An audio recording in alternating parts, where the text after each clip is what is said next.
حیدرآباد میں خدمت خلق فاؤنڈیشن کے تحت امدادی پروگرام کے شرکاء سے ایم کیو ایم پاکستان کے کنوینر ڈاکٹر خالد مقبول صدیقی نے خطاب کرتے ہوئے کہا کہ ہم نے پہلے خدمات کی بنیاد رکھی، اس کے بعد سیاسی جدوجہد کا آغاز کیا۔ ہم پاکستان اور جمہوریت کو بچانے کے لیے ہر قسم کی قربانی دینے کے لیے تیار ہیں۔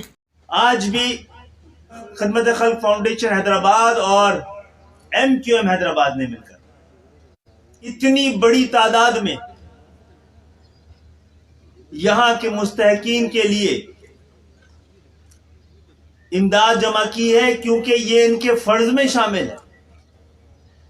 ہم اور یہ گھروں سے نکلے اسی خدمت کے لیے ہیں۔ مجھے کہنے کی اجازت دیجیے، یہ جو امداد جمع کی گئی ہے یہ ایک تحریک، ایک تنظیم نے کی ہے، لیکن یہ ملے گی سب کو۔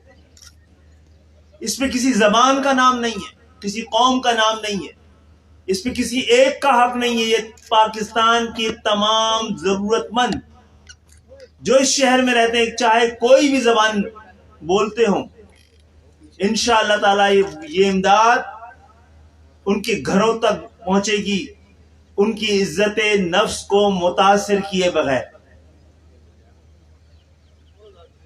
اور ہم یہ چاہتے ہیں کہ خدمت کے اس دائرے کو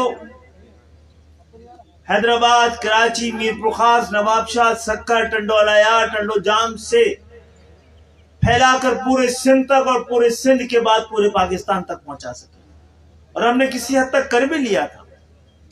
پشاور میں ہماری 2 کلینکس تھی، خدمت خلق کا آفس تھا، جو حالات نے بند کروا دیا۔ ہماری امید اور کوشش اور خواب یہ ہے اور یقین یہ ہے کہ ہم جہاں جہاں بھی ضرورت مند بستے ہیں، جہاں جہاں بھی غربت ہے، جہاں جہاں بھی عام پاکستانی ہے، وہاں تک ہماری محبت کا یہ پیغام، ہماری جدوجہد کے ثمرات اور خدمت کی یہ جذبات پاکستان کے کونے کونے تک پہنچ سکے۔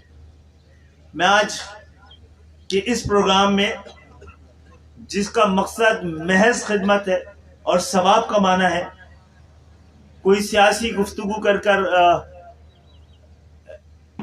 اس کے رخ کو تبدیل نہیں کروں گا۔